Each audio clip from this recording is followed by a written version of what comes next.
we are moving along quickly enough in history to finally reach our first reference here in Daniel 11 to the rising formidable power of Rome. Now, I'm going to assume that we all are familiar enough from schooling days with the often recounted legendary origin of Rome, how Romulus and Remus were abandoned whenever they were babies, suckled by a she-wolf, raised by a shepherd boy, and then finally the former of those, Romulus, becomes the founder and the first king of the city on 7 hills in 753 BC. Now, don't worry about the fact that you might be one of the few people who are not familiar with that. We will look at that a little bit in detail later on in intertestamental period history, because we'll have to come to Rome later on, because Rome in time comes further along. But we mention it now because for the first time we're moving along quickly enough to be to a place where we're going to have a reference to Rome. 2 Punic Wars, 2 of the 3 have already been fought thus far by the time context of Daniel 11 verses 18 and 19, which is where we'll be, and hopefully verse 20 tonight as well. 2 of the Punic Wars have already been fought. The first one where Carthage, of course, lost. She's a loser in all 3 of them. She has to cede Sicily, among other things, over to Rome back in the middle of the 3rd century BC. The second of the 3, and the most recent, has, as a matter of fact, just been completed around 202-201 BC, where Hannibal, not the boyhood town of Mark Twain in northeast Missouri as a Mississippi River port, but the Carthaginian general who attempted to invade Italy, remember, by crossing the Alps with elephants until the Romans sent pigs after them, where Hannibal has just lost the second of the 2 fought so far Punic Wars. Another will come maybe a half a century past this time. I mention Hannibal as well because Hannibal, Hannibal, Hannibal, the famous Carthaginian general, is also going to figure in to our history, and particularly to verses 18 and 19. So we kind of introduce the message tonight with a few references to this formidable city on the Tiber, Rome, which is at this time the empire of the Mediterranean world, but has yet really to exert her influence on the eastern frontier. She primarily has been contained in Italy as well as in North Africa.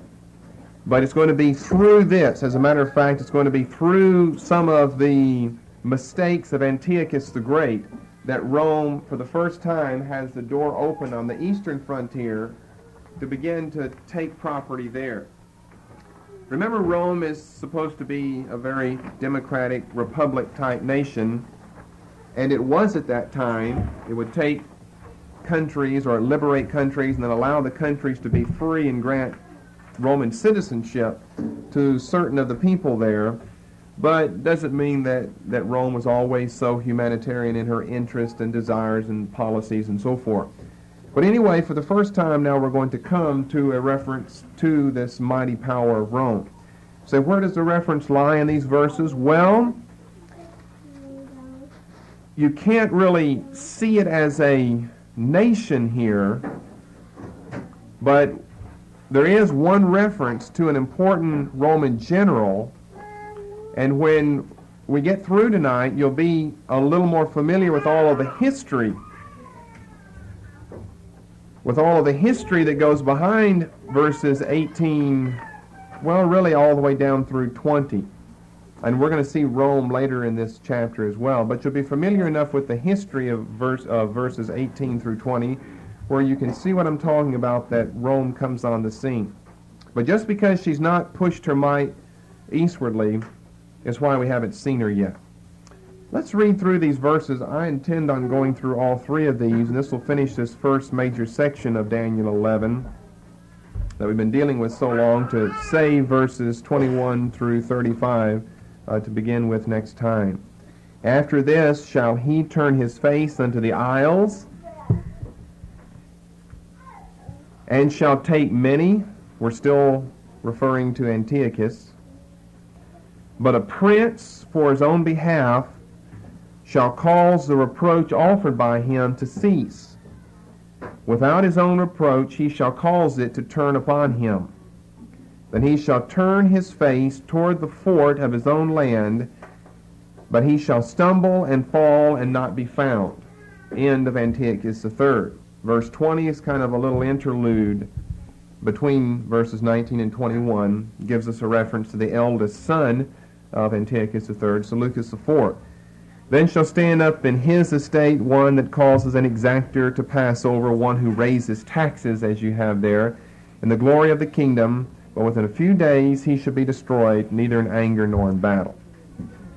Now, again, we're to some very interesting verses. In studying this, I've been blessed. It's just, we have many interesting references to various things that are going on, and you do more or less have to be a little familiar with the history of Greece and with the history of Rome and what's going on during this time. So whatever you're lacking in, I'll try to supply, and if I don't supply enough, then you can ask some more questions. Let's start with verse 18 and this phrase, after this shall he turn his face unto the isles and shall take many.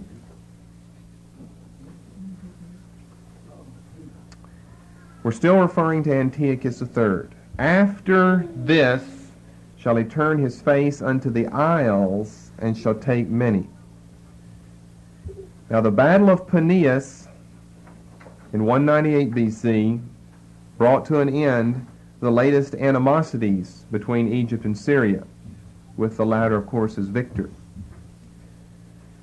But it really didn't fulfill all of the plans or all of the desires of Antiochus III, because he wanted to go into Egypt. Nevertheless, according to verse 17, a truce of fair terms is signed the following year in 197, with Cleopatra, his daughter, being the chief bargaining chip. And he had, remember, a twofold purpose in marrying his daughter Cleopatra off to this younger king, 15-year-old Ptolemy V, king in Egypt. In the first place, of course, he's wanting her to wreck, or as the text says, corrupt the country of Egypt by having the seed of the Ptolemies mingled with that of the Seleucids.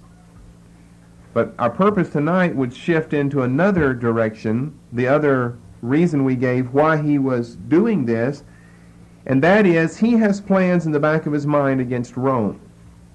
And the man who put those plans, by the way, in the back of his mind is none other than Hannibal. We'll discuss more about Hannibal here in a moment. But he didn't come up with that just on his own. No one would have been foolish enough. But Hannibal is the one who suggests that. And I don't know why follow Hannibal, because Hannibal had not been very successful thus far. But be that as it may, he did, nevertheless, and we'll get to that in a moment. But he has plans in the back of his mind placed there by Hannibal of maybe advancing, not necessarily on Rome or not necessarily into Italy, but into some areas that were more or less a no man's land, because they were declared to be free as far as the Roman Senate was concerned. It doesn't officially belong, the territory doesn't officially belong to Rome, but if someone touches the territory, then it's a concern to Rome, because it's closer to coming towards Rome or towards Italy whenever you're advancing in that direction. And since Egypt has just been made a protectorate, then he's assuming the whole time that Egypt is not going to do anything. I mean, Egypt is a large country and could have, a big say in who wins some type of battle between Syria and Rome. Although I don't think Rome needs Syria's help. As I said, Rome is on the rise. Rome has been existing now for half a millennium. It's not been very powerful until the last couple of centuries. It had been founded in 753 BC on the seven hills of the Tiber River, but it's become very important since the first Punic War with the North African city of Carthage back around 264. And these wars aren't like a year or two. The three Punic Wars last for a couple of decades.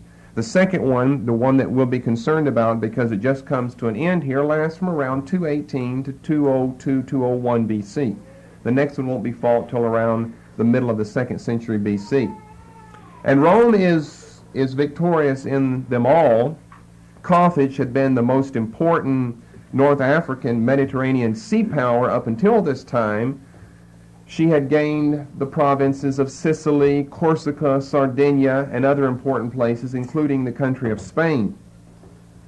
After the end of the various Punic Wars, depending on which one we're talking about, these various countries are all ceded over to Rome, such as Sicily in the First Punic War, and Rome is actually at the door of Carthage in the Battle of Zama in the Second Punic War. But anyway, we'll cover that, some of that anyway, we'll cover that later in intertestamental period history. So this truce has been signed, a truce of fair terms for the two aforementioned purposes that at least exist in the back of the mind of Antiochus III the Great, and his daughter is the bargaining chip in this all. So back to our phrase, after this shall he turn his face unto the isles and shall take away many. Well, first of all, I had to find a time reference here. After this, well, those are the first two words of verse 18. After this, after what? The latest thing that we have covered in verse 17 is really the consummation of this agreement between Ptolemy V and Cleopatra, or really between the advisors of Ptolemy V and Cleopatra's father, Antiochus III the Great, which is around 193 BC, when Ptolemy is 15 years of age. Remember that although the truce is signed in 197, a year after the Battle of Panion or Paneas or Banias of 198, a truce is signed a year later, but because he's so young, the marriage is not consummated for a period of another 4 years. So the after this really does not refer to this last date that we've given you, 193. If you're following along on your chart, you'll see 193 as the date when Cleopatra marries Ptolemy V Epiphanes. Because historically it's too late, according to the writings of the secular historians. The after this probably or definitely, I don't know why I say probably, definitely refers to the signing of the truce. So we're talking about the end of 197, the year 197, the end of that year and thereafter. This would be the time context for verse 18, after this. After this shall he, we know we're still talking about Antiochus because from verse 10 all the way through verse 19. These 10 verses here, he has been our primary subject. Turn his face unto the isles. We know what has just happened now with regard to Egypt. As a matter of fact, from the last few teachings, we already know what has just happened with regard to at least 3 of the 4 frontiers of the empire of Antiochus. He has already secured his northern and his eastern front. This is what he did after he lost this battle back in verses 13 and 14. Then for a few years, from 212, 214 down to 209 BC, Antiochus III the Great is busy fighting the Parthians and various people over in the eastern part of the empire, which, to secure that border, secures the north as well. All you have is the Caspian and the Black Sea to the north, and some people in between those two seas, and he's already secured that.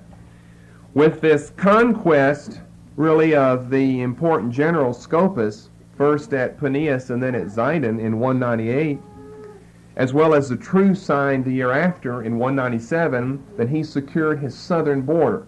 In other words, I'm trying to get you to think geographically. The northern border, the eastern border, the southern border have all been secured. So we pretty much know that this reference here to isles couldn't be talking about that by A, what I've just given you, those have already been secured, and B, there aren't any isles over there. That's all going towards land. We're going to have to go westwardly to get out into sea to have isles. Well, isles is not the best translation here because it's too exclusive. The Hebrew word is iyim. Aleph, chirik, katan, yod, dagesh forte, chirik, katan, yod, final mem. Or apostrophe I-Y-Y-I-M. Iyim. The Hebrew word is iyim, which means coastlands. Coastlands. Now, it can refer to islands because, of course, islands have coasts on, well, you can't say four sides. If it's a circle, all areas, an island has coast. But it can also refer just to regular coastlands, that are attached to another body of land. If you've got hinterland, then we're talking about just a coastland that's not an island as such. So isles is probably a little too restrictive, because isles we would think only of islands, but the word is a little more broad than that and can refer to either islands or coastlands that have hinterland as well. So we better translate that coastlands, because again we know from history that islands would be a little too restrictive. So we know the direction in which he's heading. He has to somehow be heading westwardly. Everything else has been conquered and has been secured. So let's see what we have thus far. After the truce of 197 has been signed with Egypt, then Antiochus III will turn his attention westwardly unto the coastlands. And the rest of this phrase we're looking at, shall take many. Therefore, we know he's successful. What's this talking about? This is talking about his Aegean campaigns, named, of course, for the Aegean Sea. His Aegean campaigns. And let's look at a little history of this. Remember before, well, we've looked at this before up in verses 13 down through 16. It's throughout there, but we pointed out before how Antiochus III did not go against Egypt alone. He had other people to go with him, and the most notable of those was Philip V of Macedon. And they had this agreement that whenever Egypt was subjugated to the forces of Antiochus III, then the provinces that had formerly belonged to the Ptolemaic regime would be divided, depending on where they are, between the Seleucids and the Macedonians. In other words, there were a lot of Egyptian Ptolemaic provinces that could be considered up in these coastlands that were somewhere in the Aegean Sea realm. Therefore, assuming that all of this worked out, and we of course know that it didn't because of Rome stepping in and making Egypt a protectorate, if this had worked out, then Egypt proper, the country, would have belonged to Antiochus. And you know where Syria is. Well, he wouldn't really be too concerned about all those islands or all those coastlands with hinterland way up in the Aegean Sea region. Those would just automatically go to Philip V of Macedon, inasmuch as his country would be in that proximity. We know this doesn't work. After this battle of Paneas, Philip V is defeated by the Romans. He's over close to Italy. And then he transfers his allegiance from Antiochus over to Italy.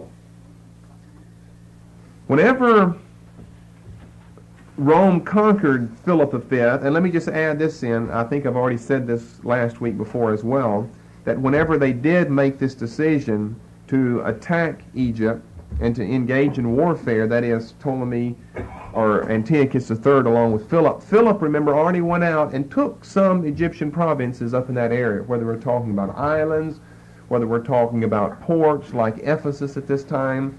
He was successful in taking some of the region here. Well, whenever Philip V was defeated by Rome, then Rome set all of this territory free. Rome didn't come in and occupy the territory, but Rome had set this territory free. So Antiochus, in these Aegean campaigns, he set his mind or his attention westwardly toward the coastlands. Antiochus now has his mind on the territory that formerly belonged to Philip V of Macedon, who had taken it from the Egyptians. Former territory such as the coastlands of Asia Minor, as well as those of Greece, as well as the Aegean Sea islands.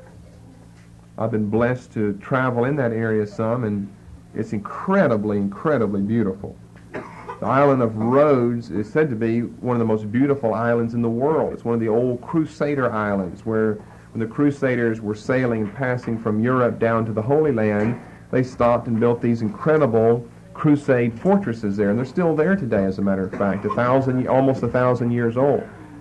And I have pictures. It's incredible. You can be up on the top of a mountain, and like in Lindos, the beaches there, Miami Beach is nothing like what Rhodes and Lindos has to offer, and we've been on those beaches before, and they're just incredible.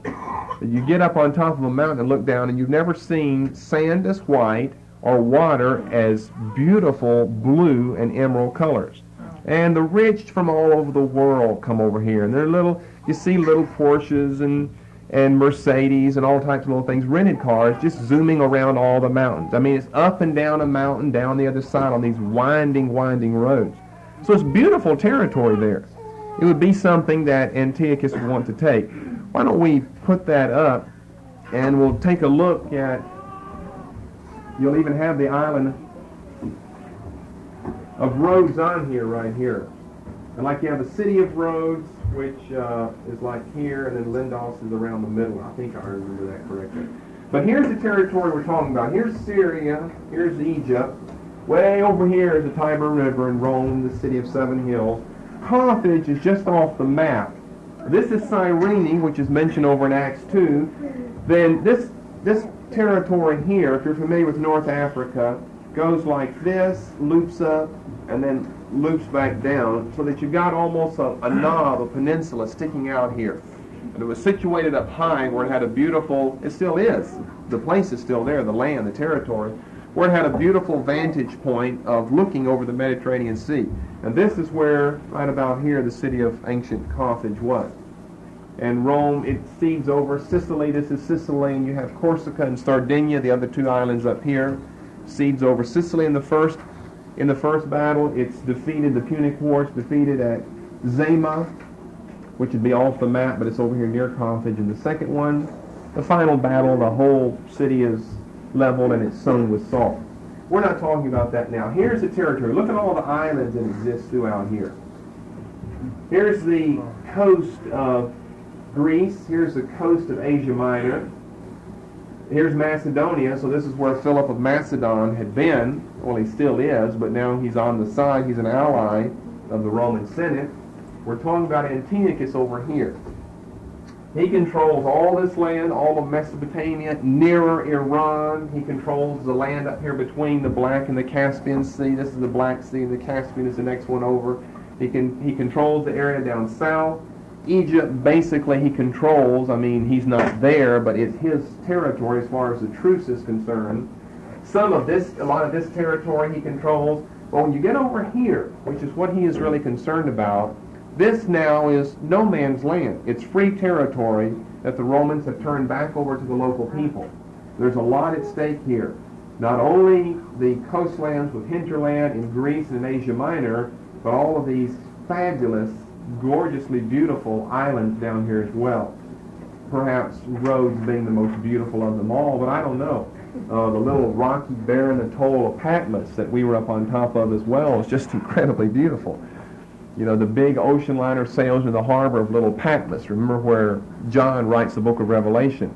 Just lush, beautiful vegetation, and the sea is so beautiful there. So this is what is up for grabs, and this is what is in the back of the mind of Antiochus, occupying some of this territory over here. We might as well leave that up so you can be referring to it in your mind as we talk along. So he is successful in coming over and taking various things. He takes some of the territory of the coastland of Asia Minor. He actually occupies Thrace. Let's see, what else does he do? As a matter of fact, let me backtrack a moment. Meanwhile, Hannibal, the Carthaginian general who lost the Second Punic War to the Roman general, whose name was Publius Cornelius Scipio Africanus. You'll have to be familiar with that because you'll have to know his brother, Lucius Cornelius Scipio Asiaticus, because he's going to be mentioned here in the text as well. I'll give those to you again here in a moment. Just listen along. You don't have to be concerned if you're missing something. Well, you're supposed to stop me if you're missing something, and no one's having a heart attack out there. What was I saying? Amen. Meanwhile, Hannibal, who has just lost down here a little battle called Zama, the Battle of Zama, ended in 202-201, the Second Punic War. Punic is just an old word that is an adjective to describe anything that relates to Carthage. If it's Punic, it's Carthaginian then. And so Hannibal was the famous one who circumvents the whole Mediterranean Sea, comes over the top of the Alps with his elephants, trying to invade Italy and defeat the Romans, and he's unsuccessful because of the pig fiasco that he has to go through. But he, meanwhile, has fled. He's still alive. He's lost the battle. He's lost the entire Second Punic War. But he has fled to the court of Antiochus III the Great and become a good friend of his. I don't know if he's a good friend. He almost cost Antiochus his life. But anyway, he does flee to his court. So you got two of these famous kings or generals of this time, Hannibal, the Carthaginian general, and Antiochus III the Great, the Syrian or Seleucid king. So what Hannibal has done, Hannibal, of course, obviously, he still holds a grudge towards Rome and towards Italy.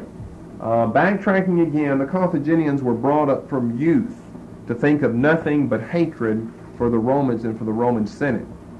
So just because he's lost the war, or I shouldn't say just because, primarily because he's lost the war, he's got a great hatred for Italy and for Rome in his heart. So once he gets over here, he knows he's dealing with probably the only king in that part of the world of that day who could even approach the subject of attacking Rome or occupying some Roman territory. Because he knows he's the only one, that's why he goes to his court. And he suggests to Antiochus, why not invade Italy? Which is not a very good suggestion, which Antiochus is smart enough to turn down. His second suggestion was, if you're not going to invade Italy, then at least invade Greece proper.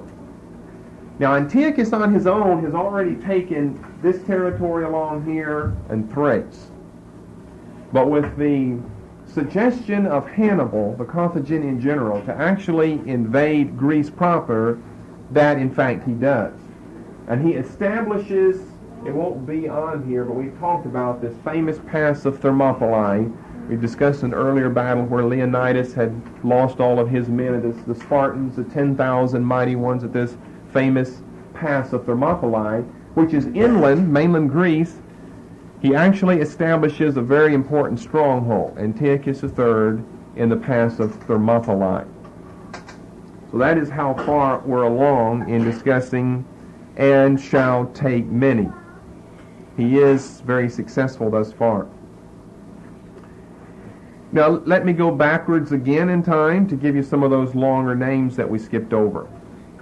The most important Roman general during, let's say just before this time, the most important Roman general was the general who defeats Hannibal at Zama, Z-A-M-A,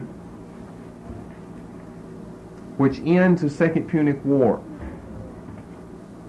And his name was Publius Cornelius Scipio Africanus. Publius Cornelius Scipio. Generally, you'll just see him referred to as Scipio Africanus. Or another correct pronunciation is Scipio. S-C-I-P-I-O. But the first pronunciation is the more correct, Scipio. Publius Cornelius Scipio Africanus. He got his last name. It's not a name, it's really it's an eminent designation because of his battles down in Africa. That's where he got his name, Africanus. Now, he has a younger brother whose name is Lucius Cornelius Scipio Asiaticus from the country of Asia. Lucius Cornelius Scipio Asiaticus. And Lucius, or we'll just call him Scipio Asiaticus, Scipio Asiaticus is going to be the important Roman general in the text of Daniel, particularly verse 18, the next phrase, to which we now come. But a prince for his own behalf shall cause the reproach offered by him to cease.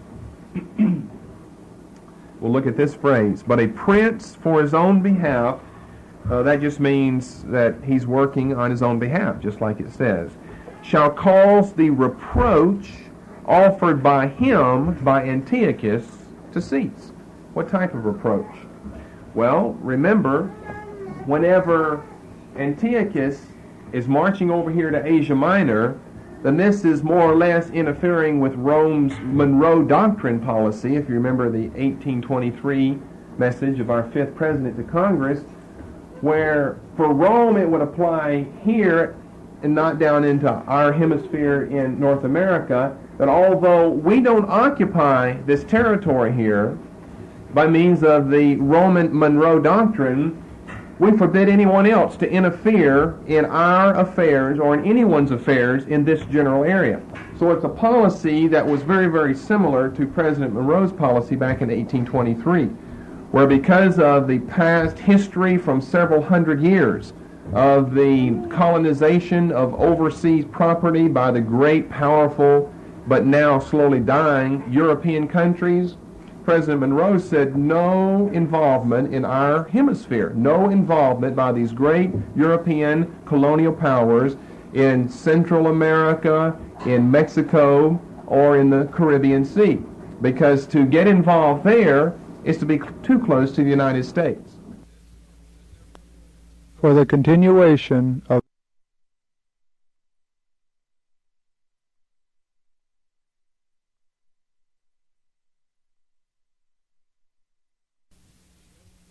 no involvement in our hemisphere, no involvement by these great European colonial powers in Central America, in Mexico, or in the Caribbean Sea, because to get involved there is to be too close to the United States. And if you remember just before that, we had a war with Britain, the War of 1812. And you've got problems of Florida belonging to the Spanish, you've got problems of the invasion of New Orleans, and you've got the invasion of Washington, D.C. as well. But anyway, it's no man's land, but Rome, their Monroe Doctrine says you cannot involve yourself with this area, because to involve yourself with that area means you're involving yourself with us. So this is the problem that's presented. He does, of course, go ahead and take all this territory, and as a consequence of that, then this Roman general Scipio Asiaticus, Lucius Cornelius Scipio Asiaticus, is sent against him, and he is the prince referred to here in verse 18. So that's very interesting. We have our first reference here to a great Roman general. And he is the brother, as I've said before, to the more famous Roman general, Publius Cornelius Scipio Africanus, who defeated Hannibal in the Second Punic War. So Lucius is sent by the Roman Senate to protect territory that doesn't exactly or technically belong to them, but which they feel if someone interferes with that, it infringes upon the rights of the Roman people. From this, a series of battles then follow. It's really, there's not one particular phrase that would have reference to one particular battle, but when it says that a prince, Lucius Cornelius Scipio Asiaticus, he gets his name Asiaticus, by the way, because he's fighting his wars in Asia, not like his older brother in Africa. For his own behalf shall cause the reproach offered by him to cease. Then we know right away who's victor in this battle between Lucius and Antiochus. Not one particular battle, not yet anyway, but in the whole campaign. Reproach probably has to do with the arrogance that was expressed by Antiochus III whenever he took territory that was so close to Rome and evidently so dear to Rome as well. Next phrase, without his own reproach, he shall cause it to turn upon him. It's just a fancy way to say that Lucius Cornelius Scipio Asiaticus will turn the tables against Antiochus. Although it looks like initially Antiochus has been successful, the tables will be turned upon him. And so we have a series of battles. I'll just mention a few of them. The first battle fought in 191 BC. The Romans under Lucius Scipio Asiaticus rout the Syrians at the Battle of Thermopylae Pass. Another battle. There have been many battles fought here because the Thermopylae Pass is the only way over the mountains in this part of northeastern Greece. So another battle here at the famous Thermopylae Pass. Then we have a battle at Ephesus, which involved navy as well. And then the following year, in 190 BC, which your chart will supply for you, you had the Battle of Magnesia, which is the most important battle because it concludes the conflicts between Antiochus and the Roman Senate. Magnesia was a city, if you can see where I'm pointing for a moment, and you can go back to writing, it's in Lydia of Asia Minor, between Smyrna and Sardis. Here's Smyrna, right here. Here's Sardis. Magnesia's a little village, not important enough to mention, would be here. This is the final battle in 190, the Battle of Magnesia, Antiochus defeated by the Romans. Daniel 11:18-19 on your chart. Defeated by the Romans in general, by Lucius Cornelius Scipio Asiaticus in particular. Now after this battle at Magnesia, so we've gone through several important ones. Recently we looked at the Battle of Paneas, and now we're down here to the Battle of Magnesia. Those are kind of the important ones, I guess, to remember. After this battle, an agreement is signed, the terms of which are as follows. The first place, Antiochus must surrender his war elephants and his navy. Rome didn't like all those elephants being sent against her. That's the second time elephants were sent against Rome, and they didn't go for that, so you got to surrender those elephants. I guess they ran out of pigs the second time. Surrender the elephants, surrender your navy. Of course, no terms as far as Rome is concerned. Whenever you're the winner, you're not supposed to have terms. Secondly, surrender all territory west of the Taurus Mountains in Asia, which we discussed before. They might even be mentioned on here. I don't guess the name is, but they run all along here. You can tell it's mountainous region here. Here's Cilician, I discussed with you before, the Cilician gates, through which Alexander passed, through which Darius passed, through which the Apostle Paul passed more than once. It's the only way through the Taurus Mountains at this point, the Cilician gate. So anything west of this, that means kind of northwest, like this. The mountains really run this way. So you could say northwest. But anything west, which includes all of this territory here, which includes everything.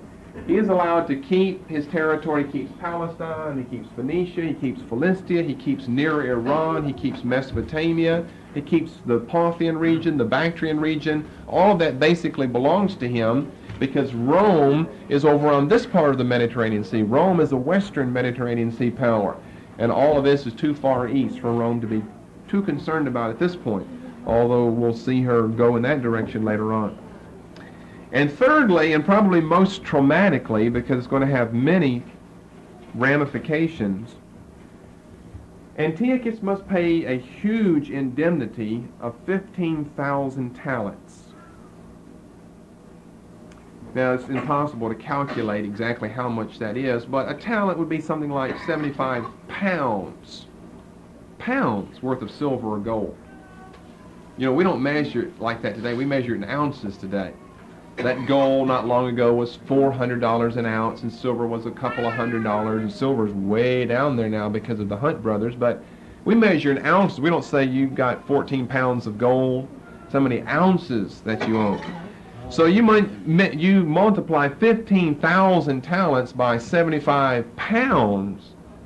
There's how many ounces that you have, and then divide it out by whatever the current rate of exchange is for gold or silver, and we're talking about millions of dollars, assuming they measured their talents by about 75 pounds, which is not necessarily true at all. But he just didn't have $5 million in his checking account. So it's a big problem as far as the Syrians are concerned, this huge indemnity that is placed upon them. Another thing that's done that goes along with the indemnity is a small number of very important Syrians are taking hostage back to Rome.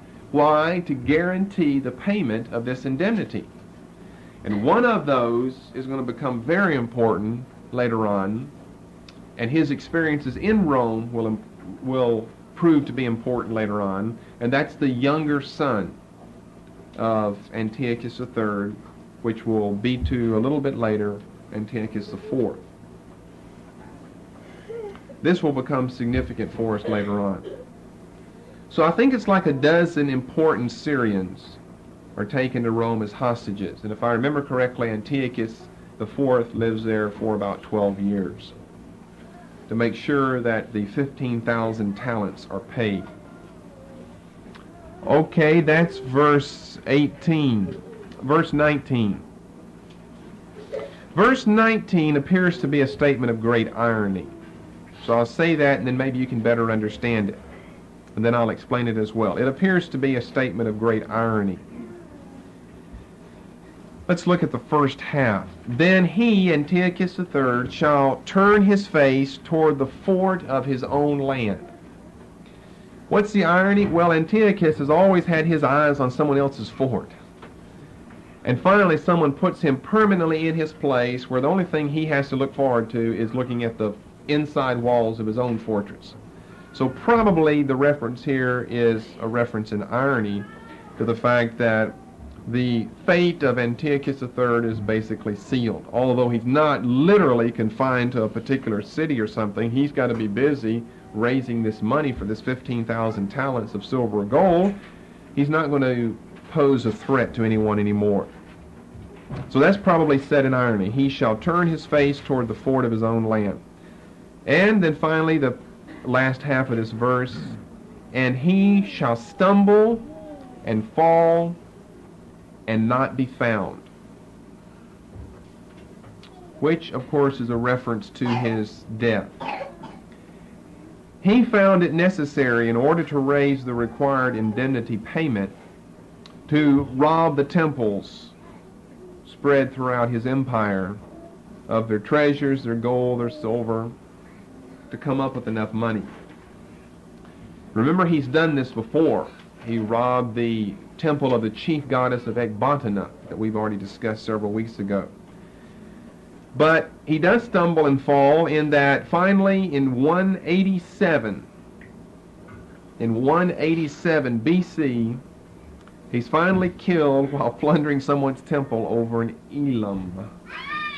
Elam is not on here, it's too far, it's way over here. You've got Mesopotamian region here, the Fertile Crescent, so-called Fertile Crescent that circles like this, and this was Assyria, and this was Babylon down here, and then Elam is one country over. It's almost all the way over to the Indus River and to India. Okay, do you have any questions on any of that? Because we're going to pass over to something else. We want to cover one more verse tonight, verse 20, before we stop. Hannibal still around? Hannibal, I don't remember whether Hannibal is still around. You mean when he dies in 187? The last date, is that what you're talking about? Yeah.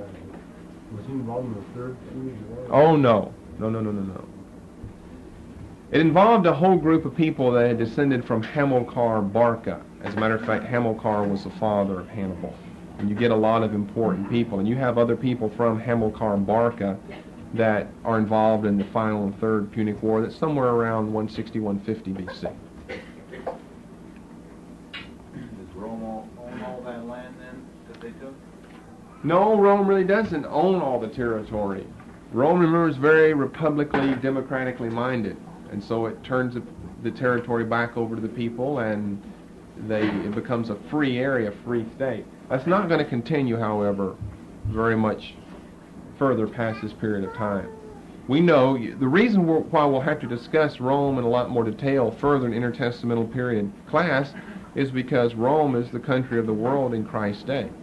We open up the New Testament, you see Roman soldiers, centurions, you see all these Roman words, Roman warriors, Roman garrisons, Roman bands, Pontius Pilate, a Roman leader. You see all of these things that have to do with Rome. You see Latin words in the New Testament, Latin words throughout the Gospel of Mark.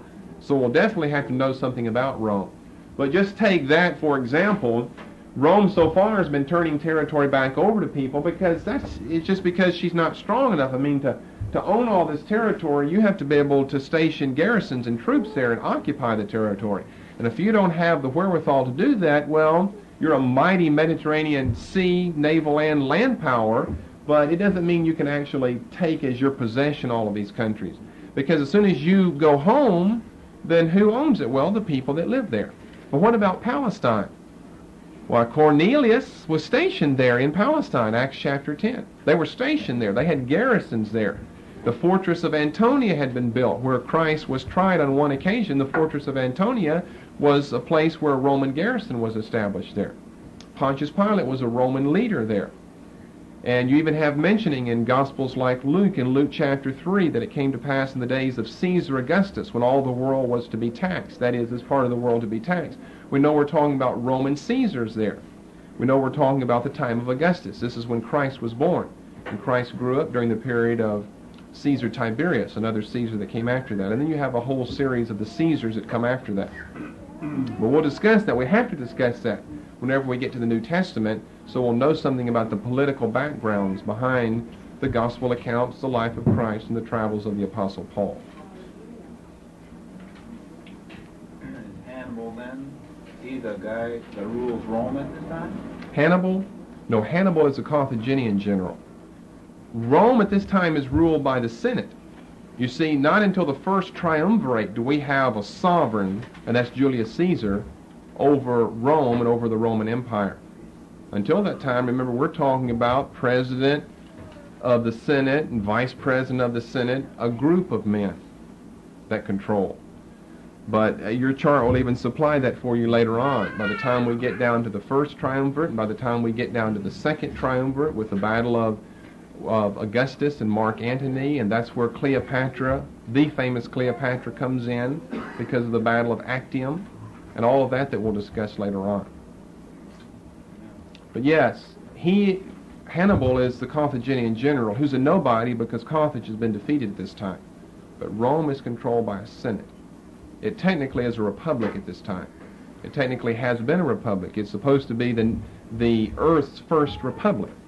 Everything else has been ruled by despots. But Rome, so-called, is ruled by democratic republic principles. I had a question. How did the Roman general get to Asia Minor? Just go around all the way down past Greece? Well, part of this was a naval battle. So, as far as the Romans are concerned, they could have ships that would go over. Of course, you don't have the Corinthian Canal at this time, so you'd come down this way. Now, with the canal that's been cut right here, the Corinthian Canal, and I stood and watched ships pass through that. It's incredible. It's just a huge gorge that's been dug right in the earth. And just so many 100 feet down to the bottom, and you can see these big ocean liners that pass through there. Otherwise, you have to go all the way around the Peloponnese here.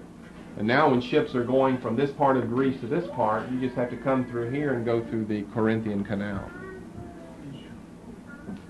Remember, Nero had attempted to do some things back then. Nero had tried to have a canal dug through there.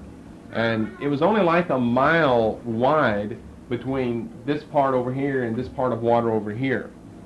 And so as long as the ship wasn't too big, they'd draw it up on logs and have slaves roll it, and they'd roll it all the way a mile across this isthmus here and drop it over into the sea on the other side.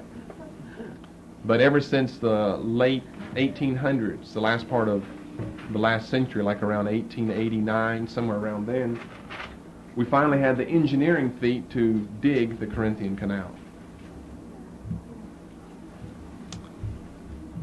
Okay, your questions go in a lot of different areas sometimes.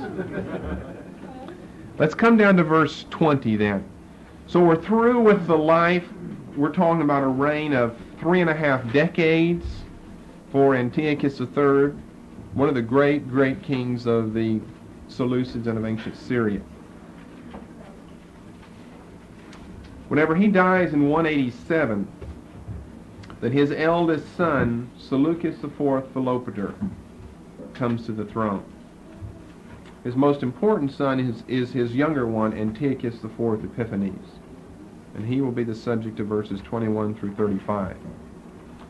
But verse 20 deals only with the rule of Seleucus IV Philopator, who has a reign of about 12 years. Now, this verse has two halves into which we'll divide it appropriately enough, and it's rather easy to understand. And here you're going to be able to use a little bit of your Apocrypha knowledge to see what's going on. So let's divide the verse. Well, it's already been divided for us with the colon. Then shall stand up in his estate a raiser of taxes in the glory of the kingdom. Part A. Then part B, both in a few days he shall be destroyed, neither in anger nor in battle. That is, not in a war, not in popular tumult among the people. So the first half, then shall stand up in his estate a raiser of taxes in the glory of the kingdom. Now, it appears that we have two people referred to here as the margin supplies, and not just one. There shall stand up in his estate a new king, Seleucus IV, who will be a raiser of taxes. But the king doesn't go out and collect taxes personally himself. He sends his ambassadors out to do the collecting. And not just ambassadors plural, although certainly he had to have more than one. The verse is talking about one particular ambassador, that is the collector of taxes in Palestine for Seleucus IV. Okay, do you understand that? So let's read it with the margin. Then shall stand up in his estate one, Seleucus IV, that causeth an exactor. This is another man we're going to be talking about in a moment, that causes an exactor to pass over. That is, an exactor of taxes that are due to the king. So make sure that you understand that that is what the verse in the Hebrew is saying. We've got two people here and not just one.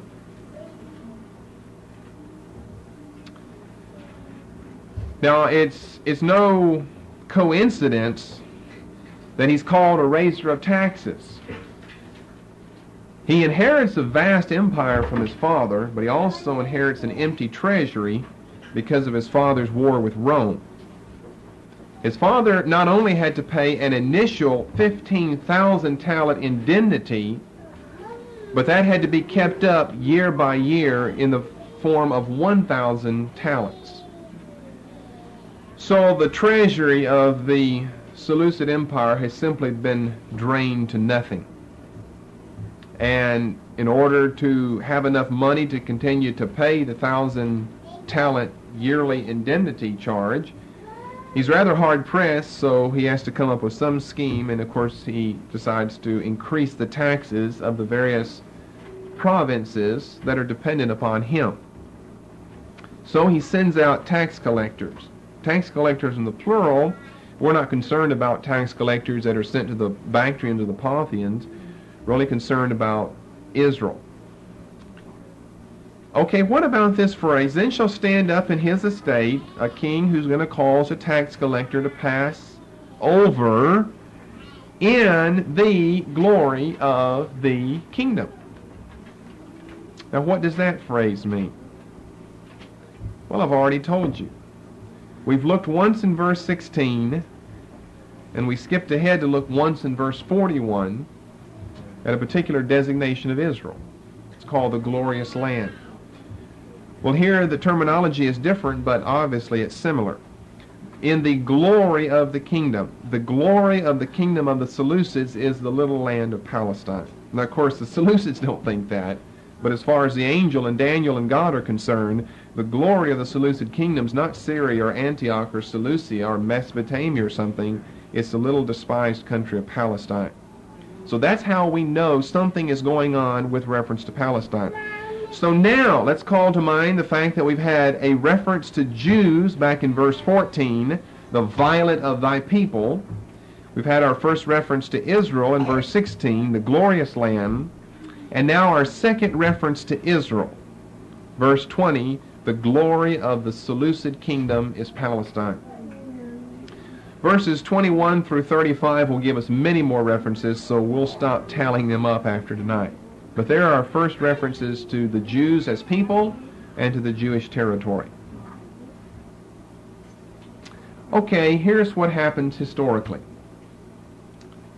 How many of you have your Apocrypha? If you've got your Apocrypha, you can open up to 2 Maccabees 3. And I'll give you the whole chapter in a summary form. 2 Maccabees 3 supplies us historically with what's going on here in the first half of Daniel 11:20, although, of course, we don't believe all of it to be reliable. But who are we to say, living 2,000 years after, what happened and what didn't happen? Some of it seems to border on the magical superstitious. 2 Maccabees chapter 3. The best way probably to do it is sum it up, and then we'll pick some verses out to read. A Benjamite by the name of Simon has been appointed captain of the temple. The high priest during this time is Onias III, the son of Simon II, who possibly is the Simon of Ecclesiasticus chapter 50. They enter into a personal dispute between themselves. Basically, it appears to be a dispute that Simon has. He's not a high priest now. He's just the guard or the captain of the temple, that Simon himself has with the high priest Onias III. And so because he can't get this resolved, Onias III is the high priest. He holds a little more clout than does Simon. Then in jealousy and in revenge, he tells the governor of Cilicia, who was one by the name, well, I'll spell it for you, Apollonius, Apollonius, the governor of Cilicia, about a large cake of gold that's stored up in the temple. Now, the temple did have various little rooms, various little compartments spread out all over the place where the instruments were kept for sacrificial services, and the various changes of garments for the priest, and just all types of things were kept there.